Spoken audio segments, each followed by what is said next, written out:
గురూజీ 72 గంటల్లోనే ఫోన్ లోనే అద్భుతమైన జ్యోతిష్య పరిష్కారం చూపిస్తారు. నమ్మండి, నమ్మకపోండి, ఇది నిజం. శ్మశాన కాళి రుద్ర చౌడీదేవి ఆరాధకులు నంబర్ 1 వశీకరణ స్పెషలిస్ట్ గురూజీ.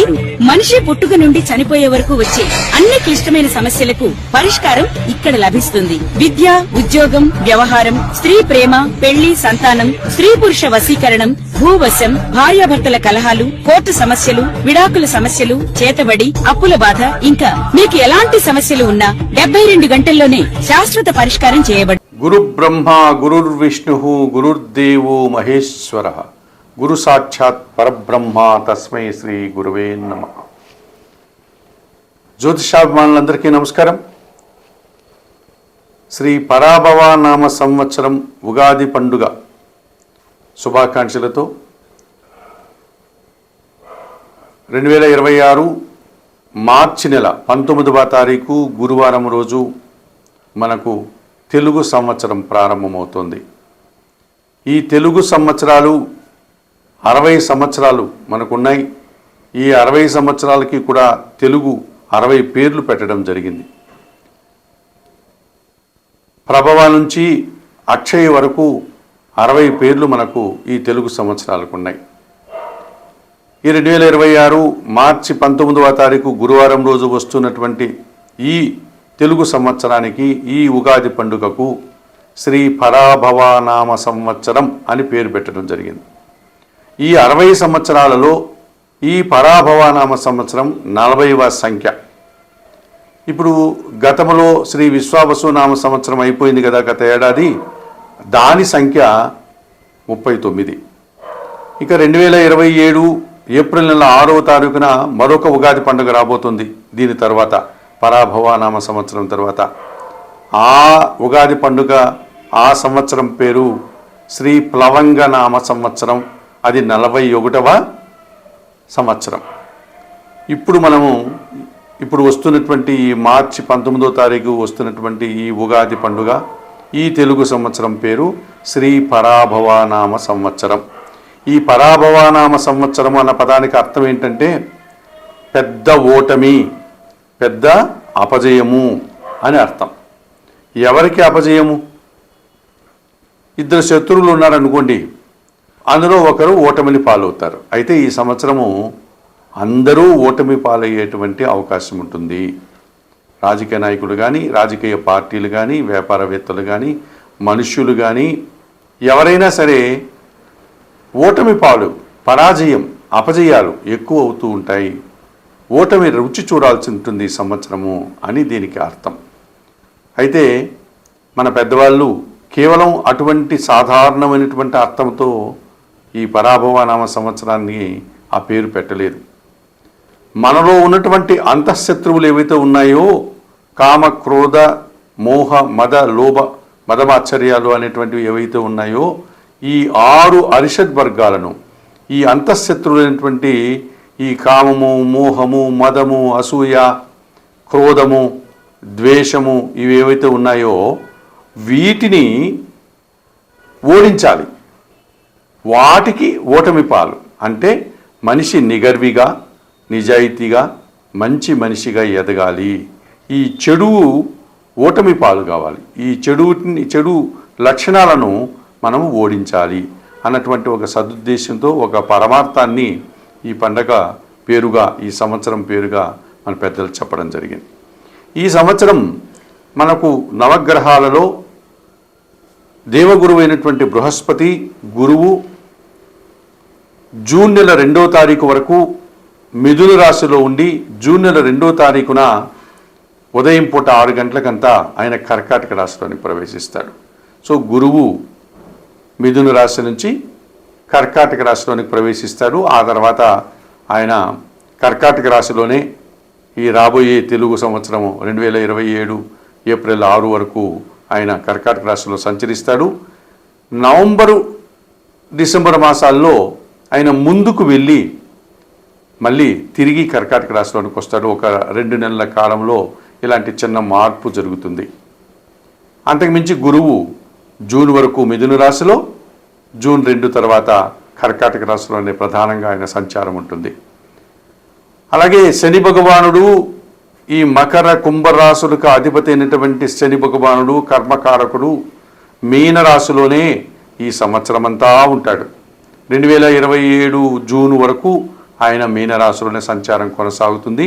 ఆయనలో కొత్తగా మార్పులు ఏమీ కనబడడం లేదు. ఇక కుంభరాశిలో ఉన్నటువంటి రాహువు, అలాగే సింహరాశిలో ఉన్నటువంటి కేతువు ఈ నూతన తెలుగు సంవత్సరం పరాభవనామ సంవత్సరంలో 2026 డిసెంబర్ 5 వరకు కుంభరాశిలో ఉన్నటువంటి ఈ రాహువు కుంభరాశిలో డిసెంబర్ 5 వరకు ఉండి డిసెంబర్ 5 తర్వాత ఆయన మకర రాశిలోనికి తిరోగమనం, ఆయన వెనుకకు ప్రయాణం చేస్తాడు. డిసెంబర్ 5 తర్వాత ఆయన ఈ సంవత్సరం అంతా కూడా మకర రాశిలోనే ఆయన సంచారం కొనసాగుతుంది. అలాగే సింహరాశిలో ఉన్నటువంటి కేతువు ఈ 2026 డిసెంబర్ 5వ తారీఖు వరకు సింహరాశిలో ఉండి ఆ తర్వాత ఆయన డిసెంబర్ 5 నుంచి కర్కాటక రాశిలోనికి ప్రయాణం చేస్తాడు. ఆయన కూడా తిరోగామిగా వెనుకకు మరలి డిసెంబర్ 5 నుంచి కర్కాటక రాశిలోనే ఆయన సంచారం కొనసాగుతుంది. ఈ రకంగా గురువు మిథున రాశి నుంచి కర్కాటక రాశికి జూన్ 2న మారుతున్నాడు. రాహుకేతువులు ఇద్దరు కూడా డిసెంబర్ 5 తర్వాత రాహు కుంభరాశి నుంచి మకర రాశిలోనికి, కేతువు సింహరాశి నుంచి కర్కాటక రాశిలోనికి వెళ్ళేటువంటి ప్రభావం కనిపిస్తుంది. ఇక ఈ సంవత్సరము వర్షాలు బాగా పడుతాయి, పంటలు బాగా పండుతాయి, మంచి వాతావరణం ఉంటుంది. ఇక మనం 12 రాశుల గురించి మాట్లాడుకునేటప్పుడు ముందుగా మేషరాశి వారు ఎంతవరకు ఈ నూతన తెలుగు సంవత్సరం శ్రీ పరాభవనామ సంవత్సరంలో వృశ్చిక రాశి వారికి మంచి ఫలితాలు రావడానికి అవకాశం ఉంది.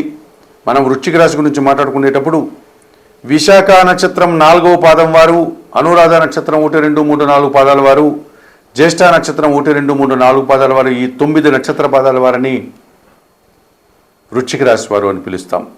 ఈ శ్రీ పరాభవనామ సంవత్సరంలో ఈ వృశ్చిక రాశి వారికి ఆదాయం 11, వ్యయం 5, రాజ్యపూజ్యం 2, అవమానం 6గా చెప్పడం జరిగింది. ఈ సంవత్సరంలో ద్వితీయ పంచమాధిపతి అయినటువంటి గురువు 2026 జూన్ 2 వరకు భాగ్యభావంలో కర్కాటక రాశిలో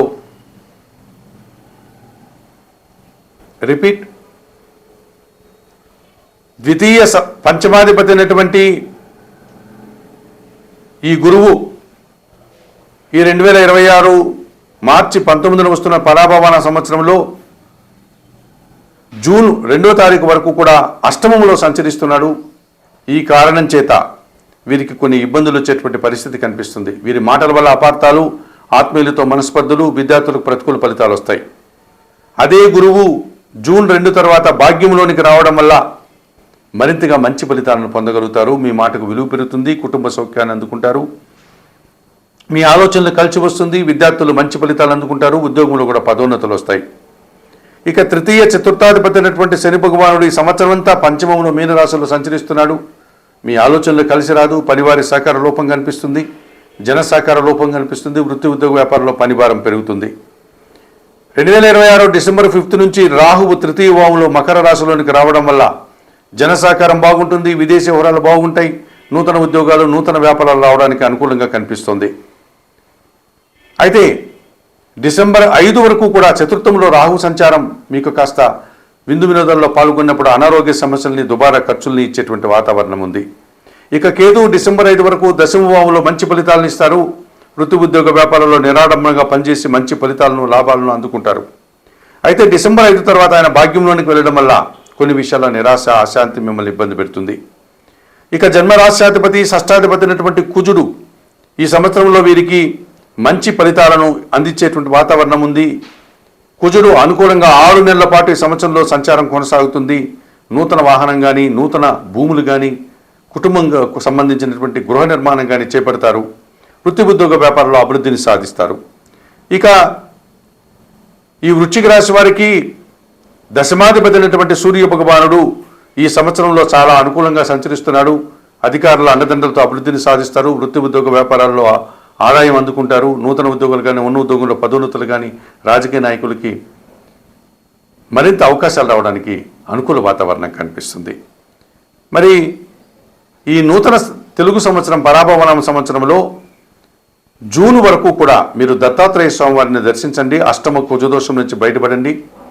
అలాగే పంచమ శనిదోషం ఉంది కనుక శనివారం రోజు ఆంజనేయ స్వామిని సందర్శించండి. సుందరకాండ పారాయణం చేసుకోండి. చతుర్థ భావంలో రాహు సంచరిస్తున్నాడు కదా, డిసెంబర్ వరకు కనకదుర్గాదేవిని దర్శనం చేసుకుని శ్రీదేవి ఖడ్గమాల స్తోత్రం చదువుకోండి.